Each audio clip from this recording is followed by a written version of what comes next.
Station ಎದುರಿಗೆ ಸುಮಾರು 4-5 ಬಾರಿ ಪ್ರತಿಭಟನೆಯನ್ನು ಮಾಡತಕ್ಕಂತ ಒಂದು ವ್ಯವಸ್ಥೆಯನ್ನು ಇವತ್ತು ಕಾಂಗ್ರೆಸ್ನ ಸರ್ಕಾರ ಮಾಡಿರ್ತಕ್ಕಂಥದ್ದು. ಪ್ರಾಯಶಃ ಮೊನ್ನೆ ನಡೆದಿರ್ತಕ್ಕಂಥ ಘಟನೆ ಪ್ರಜಾಪ್ರಭುತ್ವದ ಕಗ್ಗೊಲೆಯನ್ನು ಮಾಡತಕ್ಕಂತ ಗೂಂಡಗಳಿಗೆ ಕಾಂಗ್ರೆಸ್ ಸರ್ಕಾರ ಇವತ್ತು ರಕ್ಷಣೆ ಕೊಡತಕ್ಕಂಥದ್ದು. ಆ ರಕ್ಷಣೆಯ ವಿರುದ್ಧ ಇವತ್ತು ನಾವು ಹೋರಾಟವನ್ನು ಮಾಡತಕ್ಕಂಥದ್ದು. ಇವತ್ತು ಕಾಂಗ್ರೆಸ್ ದೇಶದ ರಾಜಕಾರಣ ಒಂದು ಪಂಚಾಯತ್ ಸದಸ್ಯರ ಅಂಗಡಿಗೆ ನುಗ್ಗಿ ಪ್ರವೀಣ್ ಗೌಡ ಅವರ ಅಂಗಡಿಗೆ ನುಗ್ಗಿ ಪ್ರವೀಣ್ ಗೌಡ ಅವರಿಗೆ ಮಾರಣಾಂತಿಕವಾಗಿರ್ತಕ್ಕಂಥ ಹಲ್ಲೆಯನ್ನು ಮಾಡಿರ್ತಕ್ಕಂಥ ಘಟನೆಯನ್ನು ಖಂಡಿಸಿ ಇವತ್ತು ನಾವು ಪ್ರತಿಭಟನೆಯನ್ನು ಮಾಡಿರ್ತಕ್ಕಂಥದ್ದು. ನಾನಿವತ್ತು ಪೊಲೀಸ್ ಇಲಾಖೆಗೆ ಕೇಳಲಿಕ್ಕೆ ಇಷ್ಟಪಡ್ತೇನೆ. ನಾನು ವ್ಯಾಪಾರ ಮಾಡತಕ್ಕಂಥ ಅಂಗಡಿಯ ಆವರಣದ ಒಳಗೆ ಗೂಂಡಾಗಳು ನುಗ್ಗಿ ಹೊಡಿತಾರಂತಾದ್ರೆ ಅವರ ಮೇಲೆ ಯಾವ ಸೆಕ್ಷನ್ ಅನ್ನು ನೀವು ಹಾಕಿದ್ದೀರಿ? ಆದ್ರೆ ಯಾರು ಬಂದು ಪ್ರವೀಣ್ ಗೌಡ ಅವರ ಅಂಗಡಿಗೆ ನುಗ್ಗಿ ಅವರಿಗೆ ಮಾರಣಾಂತಿಕ ಹಲ್ಲೆ ಮಾಡಿದಾರ, ಅವರು ಹೋಗಿ ವಿನಾಕಾರಣ ಪೊಲೀಸ್ ಆಸ್ಪತ್ರೆಯಲ್ಲಿ ಮಲಗಿ ಅವರ ಮೇಲೆ ಹಾಕಿರ್ತಕ್ಕಂಥ ಕೇಸ್ ಯಾವುದು? ಪ್ರಾಯಶಃ ಇವತ್ತು ಪೊಲೀಸ್ ಇಲಾಖೆ ಈ ರೀತಿಯ ಒಂದು ಪಕ್ಷವನ್ನು ಪರವಹಿಸಿಕೊಂಡು ಈ ರೀತಿಯ ಕಾರ್ಯವನ್ನು ಮಾಡತಕ್ಕಂಥದ್ದನ್ನು ನಾವು ಖಂಡನೆಯನ್ನು ಈ ಸಂದರ್ಭದಲ್ಲಿ ಮಾಡ್ತೇವೆ. ನಾನಾ ವೇಷವನ್ನು ಹಾಕಿಕೊಂಡು ಇವತ್ತು ಕಾಂಗ್ರೆಸ್ನ ಕಾರ್ಯಕರ್ತರು ಭಾರತೀಯ ಜನತಾ ಪಾರ್ಟಿಯ ಕಾರ್ಯಕರ್ತರ ಮೇಲೆ ಈ ರೀತಿಯ ವರ್ತನೆಯನ್ನು ಗೂಂಡಾ ವರ್ತನೆಯನ್ನು ತೋರುವಂತದ್ದನ್ನು ನಾವು ಖಂಡಿತವಾಗಿಯೂ ಈ ಸಂದರ್ಭದಲ್ಲಿ ಖಂಡಿಸ್ತೇವೆ. ಪೊಲೀಸ್ ಇಲಾಖೆಗೆ ನಾನು ಎಚ್ಚರಿಕೆಯನ್ನು ಕೊಡುತ್ತೇನೆ. ಈ ರೀತಿ ಒಬ್ಬ ಗ್ರಾಮ ಪಂಚಾಯತ್ ಸದಸ್ಯರ ಮೇಲೆ ಕಾಂಗ್ರೆಸ್ನ ಗೂಂಡಾ ಕಾರ್ಯಕರ್ತರು ಮಾಡಿರ್ತಕ್ಕಂಥ ಈ ಘಟನೆ ಏನಿದೆ, ಇದನ್ನು ಪೊಲೀಸ್ ಇಲಾಖೆ ನಿಷ್ಪಕ್ಷಪಾತವಾಗಿರ್ತಕ್ಕಂಥ ತನಿಖೆಯನ್ನು ನಡೆಸಿ ನಿಜವಾದ ಅಪರಾಧಿಗಳ ಮೇಲೆ ಶಿಕ್ಷಾರ್ಹವಾಗಿರ್ತಕ್ಕಂಥ ಮೊಕದ್ದಮೆಗಳನ್ನು ಹಾಕಿ ಅವರನ್ನು ಜೈಲಿಗೆ ಹಾಕತಕ್ಕಂಥ ಕೆಲಸವನ್ನು ಮಾಡಬೇಕೆನ್ನುವಂತ ಆಗ್ರಹವನ್ನು ನಾನು ಈ ಸಂದರ್ಭದಲ್ಲಿ ಮಾಡಲಿಕ್ಕೆ ನಾನು ಇಷ್ಟಪಡ್ತೇನೆ. ನೀವೆಲ್ಲಾದ್ರೂ ಈ ಕೆಲಸವನ್ನು ಮಾಡಲಿಕ್ಕೆ ಹಿಂದೆ ಬಿದ್ರೆ ನೀವು ಕಾಂಗ್ರೆಸ್ ಸರ್ಕಾರದ ಪರವಾಗಿ ಕೆಲಸ ಮಾಡ್ತಾ ಇದ್ದೀವಿ ಎನ್ನುವಂತ ಭಾವನೆಯನ್ನು ಈ ಜಿಲ್ಲೆಯ ಈ ತಾಲೂಕಿನ ಜನ ಭಾವಿಸ್ತಾರೆ ಎನ್ನುವಂಥದ್ದನ್ನು ನೆನಪಿಟ್ಟುಕೊಳ್ಬೇಕು. ಪ್ರವೀಣ ಜನಸಾಮಾನ್ಯರ ಮಧ್ಯದಲ್ಲಿ ಕೆಲಸ ಮಾಡತಕ್ಕಂಥ ಒಬ್ಬ ಪಂಚಾಯತ್ ಸದಸ್ಯರನ್ನು ಸಹ ಈ ರೀತಿ ಗೂಂಡಾ ವರ್ತನೆಯನ್ನು ಮಾಡತಕ್ಕಂಥ ಕೆಲಸವನ್ನು ಪಂಚಾಯತ್ ಸದಸ್ಯರ ಮೇಲೆ ಮಾಡ್ತೀರಂತಾದ್ರೆ ನಾಳೆ ಈ ತಾಲೂಕಿನ ಜನಸಾಮಾನ್ಯರ ಪರಿಸ್ಥಿತಿ ಏನು ಎನ್ನುವಂಥದ್ದನ್ನು ನಾವು ಚಿಂತನೆ ಮಾಡಬೇಕಾಗ್ತದೆ.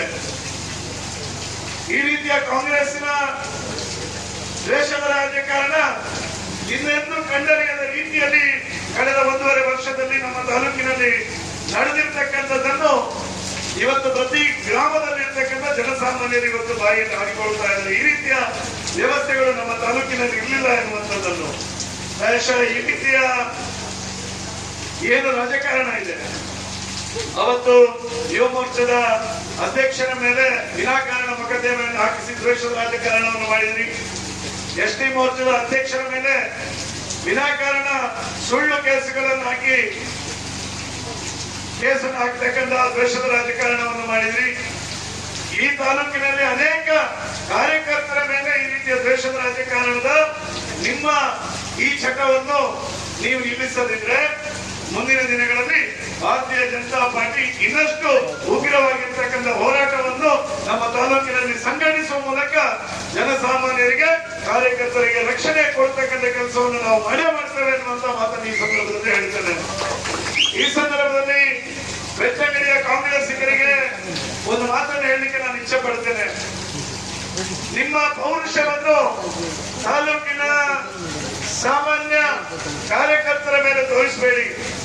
ನಿಮ್ಮ ಪೌರುಷವನ್ನು ಈ ತಾಲೂಕಿನ ಸಾಮಾನ್ಯ ಜನಸಾಮಾನ್ಯರ ಮೇಲೆ ನೀವು ತೋರಿಸಬೇಡಿ. ನಿಮಗೆ ದ್ವೇಷದ ರಾಜಕಾರಣವನ್ನು ಮಾಡಲೇಬೇಕು ಅಂತಿದ್ರೆ ನಾನು ರೆಡಿ ಇದ್ದೇನೆ. ನನಗೆ ಈಗಾಗಲೇ ಕೇಸ್ ಹಾಕಿದ್ದೀರಿ, ಇನ್ನು 100 ಕೇಸ್ ಹಾಕಿದ್ರು ನಿಮ್ಮ ದೇಶದ ರಾಜಕಾರಣವನ್ನು ನಾನು ಎದುರಿಸಲಿಕ್ಕೆ ಸಿದ್ಧ ಇದ್ದೇನೆ ಇವತ್ತು ನಿಮ್ಮ ದೇಶದ ರಾಜಕಾರಣಕ್ಕೆ ನಾವು ಕೈಕಟ್ಟಿ ಕೂರುವವರಲ್ಲ.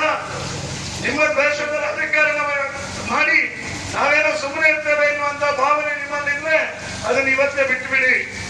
ನಿಮ್ಮ ದೇಶದ ರಾಜಕಾರಣಕ್ಕೆ ನಾವು ಈ ತಾಲೂಕಿನ ಜನ ಇದನ್ನು ಪ್ರತಿ ಕ್ಷಣ ಇವತ್ತು ಅರಿತುಕೊಳ್ತಾ ಇದ್ದಾರೆ. ನಿಮ್ಮನ್ನು ಮುಂದೆ ಬರತಕ್ಕಂತ ತಾಲೂಕ್ ಪಂಚಾಯತ್, ಜಿಲ್ಲಾ ಪಂಚಾಯತ್, ಗ್ರಾಮ ಪಂಚಾಯತ್ ಚುನಾವಣೆಯಲ್ಲಿ ನಿಮ್ಮ ದ್ವೇಷದ ರಾಜಕಾರಣಕ್ಕೆ ಧೂಳಿಪಟ ಮಾಡುವ ಮೂಲಕ ನಿಮಗೆ ಉತ್ತರವನ್ನು ಕೊಡ್ಲಿಕ್ಕೆ ಈ ತಾಲೂಕಿನ ಜನ ತಯಾರಿದ್ದಾರೆ ಎನ್ನುವಂಥದ್ದನ್ನು ನಾನು ಈ ಸಂದರ್ಭದಲ್ಲಿ ಹೇಳಲಿಕ್ಕೆ ನಾನು ಇಷ್ಟಪಡ್ತೇನೆ. ಕಾರ್ಯಕರ್ತರು ತಯಾರಿದ್ದಾರೆ. ನಿಮ್ಮ ಈ ರೀತಿಯ ದ್ವೇಷದ ರಾಜಕಾರಣವನ್ನು ಖಂಡಿತವಾಗಿಯೂ ಬೆಳ್ತಂಗಡಿಯ ತಾಲೂಕಿನ ಕಾರ್ಯಕರ್ತರು ಸಹಿಸೋದಿಲ್ಲ.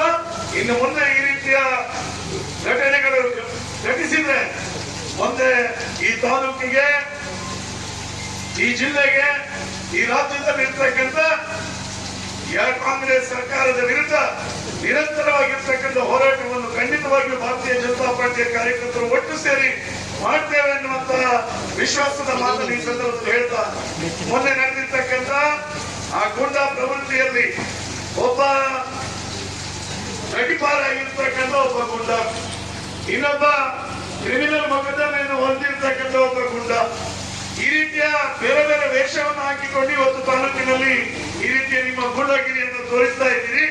ಆ ಗೂಂಡಾಗಿರಿಯನ್ನು ತೋರಿಸ್ತಕ್ಕಂಥ ಆ ಗೂಂಡಾಗಳಿಗೆ ಸರಿಯಾದ ಶಿಕ್ಷೆಯನ್ನು ಕೊಡತಕ್ಕಂಥ ಕೆಲಸವನ್ನು ಪೊಲೀಸ್ ಇಲಾಖೆ ಮಾಡಬೇಕೆನ್ನುವ ಆಗ್ರಹವನ್ನು ಮಾಡ್ತಾರೆ.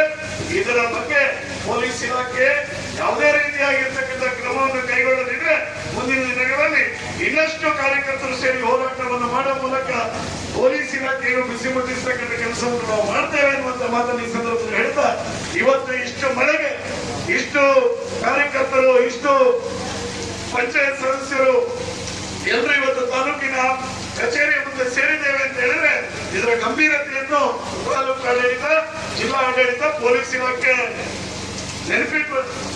ನೆನಪಿಸಿಕೊಳ್ಳಬೇಕು ಮತ್ತೆ ಇದರ ಗಂಭೀರತೆಯನ್ನು ಅರ್ಥ ಮಾಡಿಕೊಳ್ಳಬೇಕು ಎನ್ನುವಂಥದ್ದನ್ನು ನಾನು ಈ ಸಂದರ್ಭದಲ್ಲಿ ಹೇಳ್ತಾ, ಈ ಪ್ರತಿಭಟನೆ ಪ್ರವೀಣ್ ಗೌಡ ಅವರ ಮೇಲೆ ನಡೆದಿರ್ತಕ್ಕಂಥ ಹಲ್ಲೆಯನ್ನು ಖಂಡಿಸಿ ಈ ಪ್ರತಿಭಟನೆ ಆಗಿದೆ.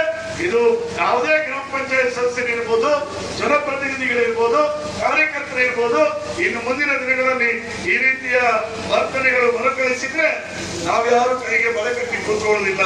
ನಮಗೇನು ಪ್ರತ್ಯುತ್ತರ ಕೊಡ್ಲಿಕ್ಕೆ ಸಾಧ್ಯ ಇದೆ ಅದನ್ನು ಸಹ ನಾವು ಮಾಡ್ಲಿಕ್ಕೆ ರೆಡಿ ಇದ್ದೇವೆ ಎನ್ನುವಂಥದ್ದನ್ನು ಸಹ ನಾನು ಈ ಸಂದರ್ಭದಲ್ಲಿ ಹೇಳಲಿಕ್ಕೆ ನಾನು ಇಷ್ಟಪಡುತ್ತೇನೆ. ಆ ಎಲ್ಲ ವ್ಯವಸ್ಥೆಗಳು ಆಗದ ರೀತಿಯಲ್ಲಿ ಆಗಬೇಕಾದ್ರೆ ಪೊಲೀಸ್ ಇಲಾಖೆ ಹೆಚ್ಚು ದಕ್ಷಿಣ ಕನ್ನಡ ಜಿಲ್ಲೆಯಲ್ಲಿ ಬೆಳ್ತಂಗಡಿ ತಾಲೂಕಿನಲ್ಲಿ ಕಾಂಗ್ರೆಸ್ನವರು ಮಾಡತಕ್ಕಂಥ ಈ ರೀತಿಯ ಗೂಂಡಾ ಪ್ರವೃತ್ತಿಯನ್ನು ಹತ್ತಿಕ್ಕತಕ್ಕಂಥ ಕೆಲಸವನ್ನು ಮಾಡಬೇಕೆನ್ನುವಂತ ವಿನಂತಿಯನ್ನು ಮಾಡ್ತಾ ನನ್ನ ಮಾತು ಮುಗಿಸ್ತೇನೆ. ಭಾರತ್ ಮಾತಾ ಕೀ, ಭಾರತ್ ಮಾತಾ ಕೀ.